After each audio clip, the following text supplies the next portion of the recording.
Doctor Krithika murder ಕೇಸ್ನ exclusive ಸುದ್ದಿಯನ್ನು ಕೊಡ್ತಾ ಇದ್ವಿ. ಕೃತಿಕಾ ಮರ್ಡರ್ಗೆ ಯಾವ ರೀತಿಯಲ್ಲಿ ಪತಿ ಮಹೇಂದ್ರ ಪ್ಲಾನ್ ಮಾಡಿದ್ದ, ಕೊಲೆಯ ಕೃತ್ಯವನ್ನ ಮರೆಮಾಚುವುದಕ್ಕೆ ಹಂತಕ ಮಾಡಿದ್ದ ಪ್ಲಾನ್ ಏನು? ರಿಪಬ್ಲಿಕ್ ಕನ್ನಡದಲ್ಲಿ ಮಹೇಂದ್ರ ಮಾಸ್ಟರ್ ಪ್ಲಾನ್ ರಿವೀಲ್.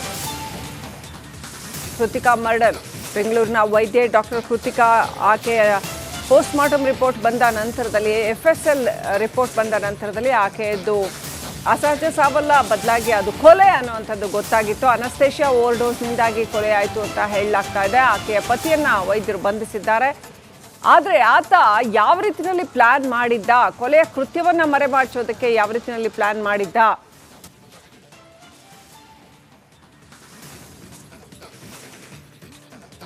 ಕೊಲೆ ನಡೆದು 6 ತಿಂಗಳಾದರೂ ಕೂಡ ಯಾರಿಗೂ ಯಾವುದೇ ಸುಳಿವು ಸಿಕ್ಕಿರಲಿಲ್ಲ. ಆಕೆ ಕೃತಿಕಾ ಅವರ ಮನೆಯವರ ಜೊತೆಗೂ ಕೂಡ ಚೆನ್ನಾಗೇ ಇದ್ದ, ಬಹಳ ಸಹಜವಾಗೇ ಇದ್ದ. ಆತ ಕೊಲೆ ಮಾಡಿದ್ದು ಅನ್ನುವಂಥ ಯಾವುದೇ ಸುಳಿವು ಕೂಡ ಸಿಕ್ಕಿರಲಿಲ್ಲ. ಇದೀಗ ಪೊಲೀಸರಿಗೆ post mortem report, FSL report ಬಂದ ನಂತರ ಪತಿಯ ಕೈವಾಡ ಗೊತ್ತಾಗಿದೆ ಕೊಲೆಯಲ್ಲಿ.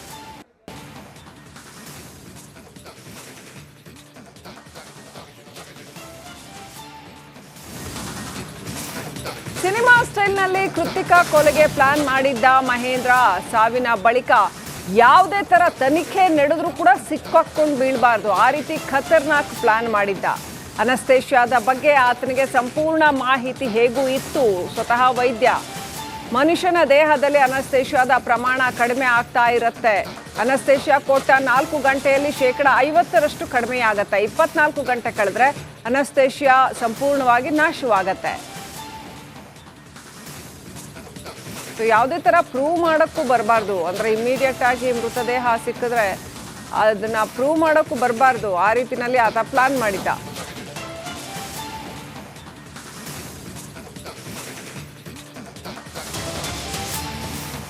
ಕೃತಿಕಾ ಪೋಸ್ಟ್ ಮಾರ್ಟಮ್ ವಿಚಾರದಲ್ಲೂ ಕೂಡ ಮಹೇಂದ್ರ ನಾಟಕ ಆಡಿದ್ದ.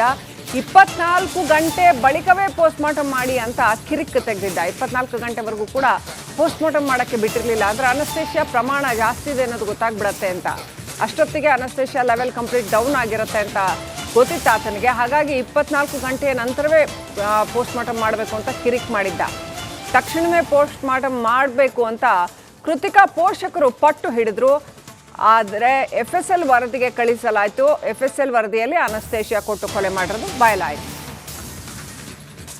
ಆತ ಹೇಗೂ ಪೋಸ್ಟ್ ಮಾರ್ಟಮ್ ಆಗೋದಿಲ್ಲ ಅಂತ ಅನ್ಕೊಂಡಿದ್ದ. ಪೋಸ್ಟ್ ಮಾರ್ಟಮ್ ಮಾಡಲೇಬೇಕು ಅಂತ ಕೃತಿಕಾ ಪೋಷಕರು ಪಟ್ಟು ಹಿಡಿದ್ರು. ಅಷ್ಟೆಲ್ಲ ತಕ್ಷಣವೇ ಪೋಸ್ಟ್ ಮಾರ್ಟಮ್ ಆಗಬೇಕು ಅಂತ, ಅದನ್ನು 24 ಗಂಟೆ ಬಿಟ್ಟು ಪೋಸ್ಟ್ ಮಾರ್ಟಮ್ ಆಗಬೇಕು ಅಂತ ಆತ ಸಾಕಷ್ಟು ನಾಟಕವಾಡ್ದ. ಆದರೆ ಕೃತಿಕಾ ಪೋಷಕರು ಹಠ ಹಿಡಿದಿದ್ರಿಂದ ಬೇಗನೆ ಪೋಸ್ಟ್ ಮಾರ್ಟಮ್ಗೆ ಕೃತಿಕಾ ಮೃತದೇಹವನ್ನು ಕೊಂಡೊಯ್ಯಲಾಯಿತು. ಆಗ ಅನಸ್ತೇಶಿಯಾ ಮಟ್ಟ ಸಿಕ್ಕಾಪಟ್ಟೆ ಜಾಸ್ತಿ ಇದ್ದಿದ್ದು ಗೊತ್ತಾಗಿ ಕೊಲೆ ವಿಚಾರ ಬೆಳಕಿಗೆ ಬಂತು.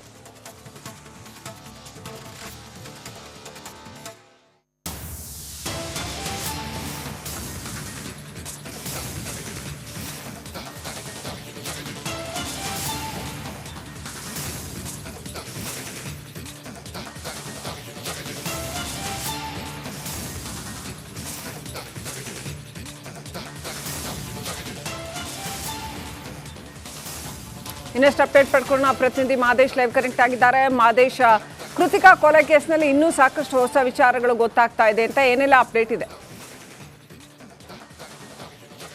ಈಗಾಗಲೇ ಒಂದು ಕೊಲೆ ಪ್ರಕರಣಕ್ಕೆ ಸಂಬಂಧ ಪೊಲೀಸರು ಎಲ್ಲ ಆಯಾಮಗಳಲ್ಲೂ ಕೂಡ ತನಿಖೆ ಮಾಡುವಂತ ಕೆಲಸವನ್ನು ಮಾಡ್ತಿದ್ದಾರೆ. ಈ ಒಂದು ಕೊಲೆ ನೋಡಿದ್ರೆ ನಿಜಕ್ಕೂ ಕೂಡ ಆತ ಈ ಒಂದು ಕೊಲೆ ಮಾಡೋದ್ರ ಬಗ್ಗೆ ಸಾಕಷ್ಟು ದಿನಗಳು ಕೂಡ ಆಲೋಚನೆ ಮಾಡ್ಕೊಂಡಿದ್ದ, ಜೊತೆಗೆ ಪ್ರೀ ಪ್ಲಾನ್ ಮಾಡ್ಕೊಂಡಿದ್ದ. ಕೊಲೆ ಯಾವ ರೀತಿ ಸಾವನ್ನಪ್ತಾರೆ, ಅದರಿಂದ ಯಾವ ರೀತಿ ತಪ್ಪಿಸ್ಕೊ ಆತ ಆಕೆಯನ್ನು ಕೊಲೆ ಮಾಡೋದಕ್ಕೆ ಮೊದಲೇ ಪ್ಲಾನ್ ನಿರ್ಧಾರ ಮಾಡಿದ್ದ. ಅದಾದ್ಮೇಲೆ ಕೊಲೆ ಮಾಡಬೇಕು, ಯಾವ ರೀತಿ ಮಾಡಬೇಕು, ಕೊಲೆ ಮಾಡಿದ್ಮೇಲೆ ಸಿಕ್ಕಾಕೋಬಹುದು, ಅದು ಕೊಲೆ ಅಂತಾನು ಅನಿಸ್ಕೋಬಹುದು. ಆಕೆಗೆ ಒಂದಷ್ಟು ಆರೋಗ್ಯ ಸಮಸ್ಯೆ ಇದೆ ಅಂತೇಳಿ ಗೊತ್ತಾಗಿದೆ. ಆದರೆ ಆರೋಗ್ಯ ಸಮಸ್ಯೆದಿಂದಲೇ ಆಕೆ ತೀರೋಗಿದ್ದಾಳೆ ಅಂತಾನು ಗೊತ್ತಾಗಬೇಕು. ಆಕೆ ಸಾವು ಕೂಡ ಅನುಭವಿಸಬೇಕು. ಆದರೆ ನನಗೆ ನನ್ನ ಯಾವುದೇ ರೀತಿಯಾದಂಥ ಕೇಸ್ ಆಗಬಾರ್ದು, ನಾನು ಜೈಲಿಗೆ ಹೋಗ್ಬಾರ್ದು ಅನ್ನುವಂಥದ್ದನ್ನ ಕಂಪ್ಲೀಟ್ ಆಗಿ ಆತ ಪ್ರೀ ಪ್ಲಾನ್ ಮಾಡಿ ಆತ ಆಕೆಗೆ ಇಂಜೆಕ್ಷನ್ ಕೊಡುವಂಥ ನೆಪದಲ್ಲಿ ಅನೆಸ್ಥಿಯಾ ಕೊಟ್ಟರಾಯಿತು ಅಂತೇಳಿ ಆತ ಪ್ರಿಪೇರ್ಡ್ ಆಗಿದ್ದ. ಜೊತೆಗೆ ಆತ ವೈದ್ಯನಾಗಿರೋದ್ರಿಂದ ಎಜುಕೇಟೆಡ್ ಬೇರೆ, ಆದರೆ ಯಾವ ಮೆಡಿಷನ್ ಯಾವ ರೀತಿ ವರ್ಕ್ ಆಗುತ್ತೆ ಏನು ಅನ್ನೋದನ್ನ ಆತ ತಿಳ್ಕೊಂಡಿರ್ತಾನೆ. ಅದರಲ್ಲೂ ಕೂಡ ಅನೆಸ್ಥೇಸಿಯಾ ಬಗ್ಗೆಯೂ ಕೂಡ ಆತ ಸಾಕಷ್ಟು ರಿಸರ್ಚನ್ನು ಮಾಡಿದ್ದ. ಗೂಗಲ್ ಆಗಿರ್ಬೋದು ಮತ್ತು ಪರಿಚಯಸ್ಥರಿಂದ ಒಂದಷ್ಟು ಮಾಹಿತಿಯನ್ನು ಕಲೆ ಹಾಕುವಂಥ ಕೆಲಸವನ್ನು ಮಾಡಿರ್ತಾನೆ. ಆದರೆ ಆ ಒಂದು ಅನೆಸ್ಥೇಸಿಯಾ ಕೊಟ್ಟಾದ್ಮೇಲೆ ಅದು ಎಷ್ಟು ಗಂಟೆವರೆಗೂ ಕೂಡ ದೇಹದಲ್ಲಿರುತ್ತೆ, ಎಷ್ಟು ಗಂಟೆ ಆದಮೇಲೆ ಅವರು ಸಾವನ್ನಪ್ತಾರೆ, ಮತ್ತು ಅದು ನೆಕ್ಸ್ಟ್ ಪೋಸ್ಟ್ ಮಾರ್ಟಮ್ ಆದಮೇಲೆ ಯಾವಾಗ ಅದು ಪತ್ತೆ ಆಗುತ್ತೆ, ಪೋಸ್ಟ್ ಮಾರ್ಟಮ್ನಲ್ಲಿ FSL ರಿಪೋರ್ಟ್ನಲ್ಲಿ ಅದು ಬರುವಂಥ ಸಾಧ್ಯತೆ ಎಷ್ಟಿಲ್ಲ ಅನ್ನೋದಕ್ಕೆ ಸಂಬಂಧಪಟ್ಟಂತೆ ಆತ ಸಾಕಷ್ಟು ರಿಸರ್ಚನ್ನು ಮಾಡಿಕೊಳ್ಳುವಂಥ ಕೆಲಸವನ್ನು ಮಾಡಿರ್ತಾರೆ.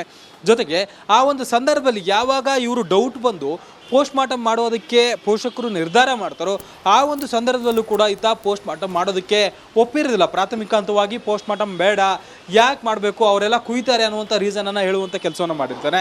ಇದರ ಹಿಂದೆ ಇದ್ದಂಥ ಪ್ಲಾನ್ ಏನು ಅಂದರೆ, ಅಲ್ಲಿ ಅನೆಸ್ಥೇಸಿಯಾ ಒಬ್ಬ ಮನುಷ್ಯನಿಗೆ ಅನೆಸ್ಥೇಸಿಯಾನ ಇಂಜೆಕ್ಟ್ ಮಾಡಿದರೆ ಸುಮಾರು 24 ಗಂಟೆ ಆತನ ದೇಹದಲ್ಲಿ ಆ ಒಂದು ಅನೆಸ್ಥೇಸಿಯಾ ಇರುತ್ತೆ.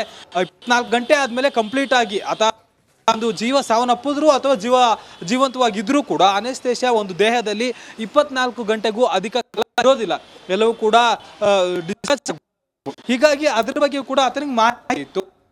ಆತನ ಒಂದು ಮೃತದೇಹವನ್ನ ಮರಣೋತ್ತರ ಪರೀಕ್ಷೆಗಾಗಿ ತೆಗೆದುಕೊಂಡು ಹೋಗುವವರೆಗೂ ಕೂಡ ತಪ್ಪಿಸ್ಕೊ ಆತ ಆಕೆಯನ್ನು ಕೊಲೆ ಮಾಡೋದಕ್ಕೆ ಮೊದಲೇ ನಿರ್ಧಾರ ಮಾಡಿದ್ದ. ಅದಾದ್ಮೇಲೆ ಕೊಲೆ ಮಾಡಬೇಕು, ಯಾವ ರೀತಿ ಮಾಡಬೇಕು, ಕೊಲೆ ಮಾಡಿದ್ಮೇಲೆ ಸಿಕ್ಕಾಕೋಬಹುದು, ಅದು ಕೊಲೆ ಅಂತಾನೂ ಅನಿಸ್ಕೋಬಹುದು. ಆಕೆಗೆ ಒಂದಷ್ಟು ಆರೋಗ್ಯ ಸಮಸ್ಯೆ ಇದೆ ಅಂತೇಳಿ ಗೊತ್ತಾಗಿದೆ.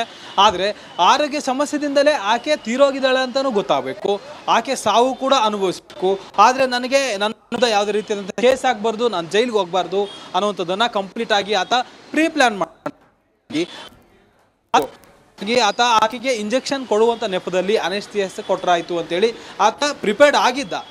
ಜೊತೆಗೆ ಆತ ವೈದ್ಯನಾಗಿರೋದ್ರಿಂದ ಎಜುಕೇಟೆಡ್ ಬೇರೆ, ಆದರೆ ಯಾವ ಮೆಡಿಷನ್ ಯಾವ ರೀತಿ ವರ್ಕ್ ಆಗುತ್ತೆ ಏನು ಅನ್ನೋದನ್ನು ಆತ ತಿಳ್ಕೊಂಡಿರ್ತಾನೆ. ಅದರಲ್ಲೂ ಕೂಡ ಅನೆಸ್ಥೇಸಿಯಾ ಬಗ್ಗೆಯೂ ಕೂಡ ಆತ ಸಾಕಷ್ಟು ರಿಸರ್ಚನ್ನು ಮಾಡಿದ್ದ. ಗೂಗಲ್ ಆಗಿರ್ಬೋದು ಮತ್ತು ಪರಿಚಯಸ್ಥರಿಂದ ಒಂದಷ್ಟು ಮಾಹಿತಿಯನ್ನು ಕಲೆ ಹಾಕುವಂಥ ಕೆಲಸವನ್ನು ಮಾಡಿರ್ತಾನೆ.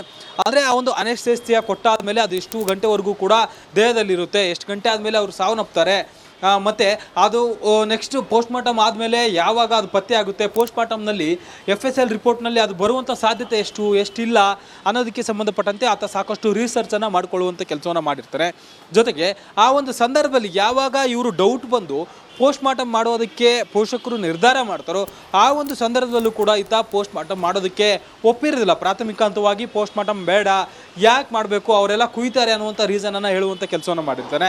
ಇದರ ಹಿಂದೆ ಇದ್ದಂಥ ಪ್ಲಾನ್ ಏನು ಅಂದರೆ, ಅಲ್ಲಿ ಅನೆಸ್ಥೇಸಿಯಾ ಒಬ್ಬ ಮನುಷ್ಯನಿಗೆ ಅನೆಸ್ಥೇಸಿಯಾನ ಇಂಜೆಕ್ಟ್ ಮಾಡಿದರೆ ಸುಮಾರು 24 ಗಂಟೆ ಆತನ ದೇಹದಲ್ಲಿ ಆ ಒಂದು ಅನೆಸ್ಥೇಸಿಯಾ ಇರುತ್ತೆ. 24 ಗಂಟೆ ಆದಮೇಲೆ ಕಂಪ್ಲೀಟ್ ಆಗಿ ಆತ ಒಂದು ಜೀವ ಸಾವನ್ನಪ್ಪಿದ್ರು ಅಥವಾ ಜೀವಂತವಾಗಿದ್ರೂ ಕೂಡ ಅನೆಸ್ಥೇಸಿಯಾ ಒಂದು ದೇಹದಲ್ಲಿ 24 ಗಂಟೆಗೂ ಅಧಿಕ ಇರೋದಿಲ್ಲ, ಎಲ್ಲವೂ ಕೂಡ ಡಿಸ್ಚಾರ್ಜ್. ಹೀಗಾಗಿ ಅದ್ರ ಬಗ್ಗೆ ಕೂಡ ಆತನಿಗೆ ಮಾಹಿತಿ ಇತ್ತು. ಆತನ ಒಂದು ಮೃತದೇಹವನ್ನ ಮರಣೋತ್ತರ ಪರೀಕ್ಷೆಗಾಗಿ ತೆಗೆದುಕೊಂಡು ಹೋಗುವವರೆಗೂ ಕೂಡ